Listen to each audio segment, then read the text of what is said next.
So hands up, who wants to have the lifestyle with endless summers living on a remote tropical island? So today we're going to have a talk about some of the main considerations and things to think about if you want to make this next step into an exciting new lifestyle. Let's do it.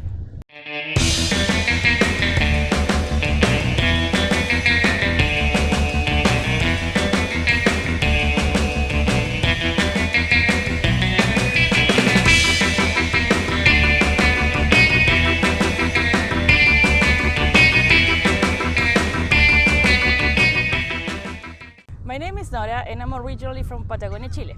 I made the decision about 2 years ago to make a life-changing thing and come living in Carriacou, a remote island in the Caribbean. So today, Gary and I will talk about our experiences because, let's be honest, we're kind of living the dream here, but that's not always for everybody. So living on a remote island means that there are many compromises that you need to make. We have a lot of birds, for example. And most of them are not ones that you would actually even think about until you actually really miss them. Okay, Nora, so sell us the dream. Tell us what are some of the best bits about moving to a tropical island? Well, the first thing that actually comes to mind for most people, I would say, is the endless summer. Look at this. It's beautiful. Sun always shining, beautiful sunsets on the beach, feeling the warmth of the sun on your feet all day. It's just lovely. So for me, it was primarily the marine life and the amazing diving, which also comes with the opportunity of meeting great people every single day. To be honest, we work here in this environment in a place that most people only dream of. I have to say, though, that what really sold it was the small community and the sense of security and being safe here in the island. The fact that it's a very small community means that almost everybody knows each other, so you feel very safe, and that sort of gave me the feeling that I was already home. Or it actually made me feel home very quickly. Not having to wear socks too. Hey, I'm sold. It does sound like a romantic and idyllic ideal. Is it just a pipe dream though? Can it be realized? Of course it can be realized. You do have to be prepared though and willing to adapt, because living in a remote location is very different from being here only on vacation time. So there are many upsides, but there are also great compromises that you need to consider when you come here and move to a remote island. So let's look at some of the upsides. For me, I love the relaxed pace and the lifestyle that comes with living out here in a tropical island, away from the big cities and the hustle and bustle. I also love the fact that work-life balance is not something that even becomes part of the vernacular. What are some of the things for you? Yes, although I do have to say that I do work long hours during the day, it's much more demanding than my previous life and my previous routine back home. It doesn't quite feel the same, to be honest. This is a lot more social and free-flowing, so the other thing is that we're actually doing what we love. So most of the time, it doesn't feel like I'm working at all. I do love the social side of this lifestyle, and meeting new people from all over the world, from different countries and cultures. It sort of helps me and takes me away from my roots, like from the world's very end. I'm from a very far place in the world. So yeah, that's one of the things that I love.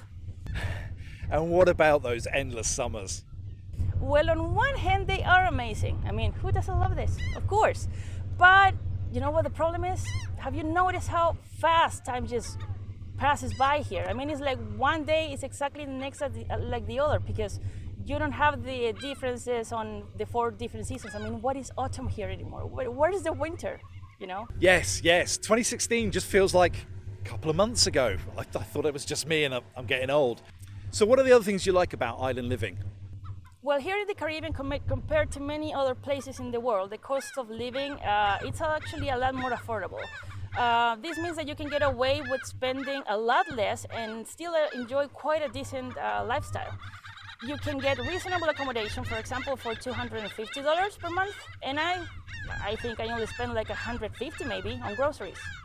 And around the world, there are a lot of locations that are a lot less expensive, for sure. But living here in Carriacou is a heck of a lot less expensive than, say, London.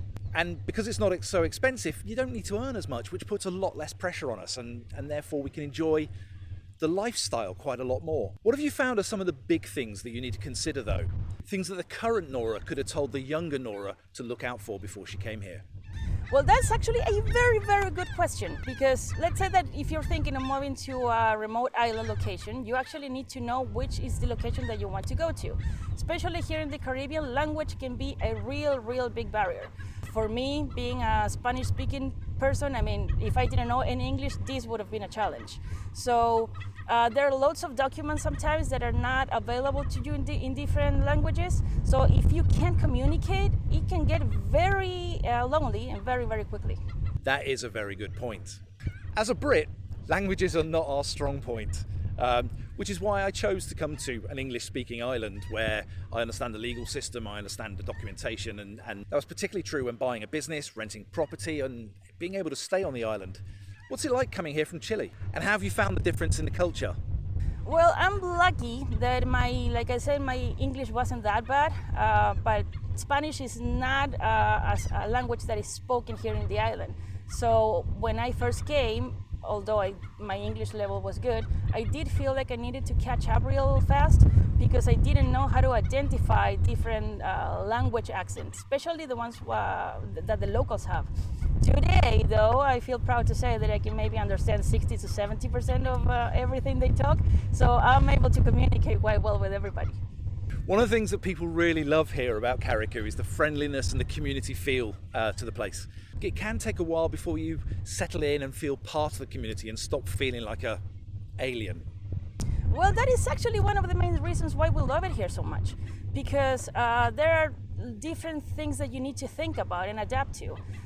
Living in a different society, in a different culture, and being able to experience this, I would say that it's actually a privilege. So you have to learn about the social norms and different interactions when it comes to becoming part of a new community. It's actually something very refreshing and enlightening, but in order to do it, so I have come to find that you need to be humble, you need to be respectful and inquisitive, and of course open-minded, so you can actually fit in a different culture. What other things do you think people need to think about or consider before coming out to a location like this? Well, for many like elderly people, and particularly I would say Americans, maybe healthcare is one of the biggest considerations that you need to take in mind. Depending on where you go to, it can be fairly basic and the service might not be what you're used to back home. You're not gonna be finding the same services here, and the facilities are actually quite basic.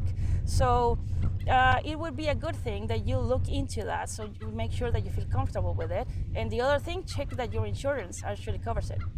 We have a fairly basic healthcare system here. It covers all of the basics, but if you need anything else, you may need to think about either getting to the mainland or repatriation back home. Well, the other thing, of course, you need to think about your friends and family. I mean, today we do have modern communication, and with Wi-Fi we'll stay connected all the time, but the truth is that sometimes it does get lonely. You do miss out on very special occasions and all of those special festivities that you're used to spend with your friends and family. You're not gonna have that anymore. So yeah, you do miss that, and it does get hard from time to time. There are also those comforts that you're actually take for granted when you live back home, and you don't realize it until you miss it here. It's like, oh. Real ale, bacon flavour crisps, Amazon next day delivery. Yeah, for me, well, it's the wind. Today we have a little bit of breeze, but I do miss my Patagonian wind and the lamb and king crab and the sunrises. Here we have amazing sunsets, but the sunrises for me are amazing, but at reasonable hours, of course, because in Patagonia we have sunrises like around 8 to 9 in the morning now, so you go to work and you actually get to see them. And the other thing, yeah, I do miss my dogs. Oh well, and my mom and my friends. Well, sorry, but I miss my dogs. In summary though, moving to a tropical island, any regrets? If you could go back and choose again, would you have stayed in Chile? Well, hell no. I mean, I would say that maybe if there is any regret is the fact that I didn't do it sooner.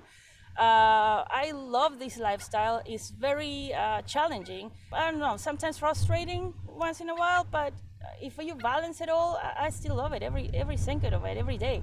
So living where you've always lived your entire life can be quite challenging, but it's a beautiful adventure. And like I said before, it's a privilege to be able to be a part of a new community in a different country. I mean, for some people, the pace, the slow pace of a small island like this might be hell. For me, it's heaven on earth. I just love it.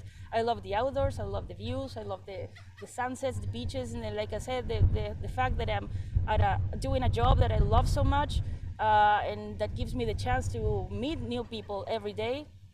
Time just flies really quickly. So yes, I do see myself eventually going back home and living back there. But every time I leave this island right now, that feels like home. I just want to come back.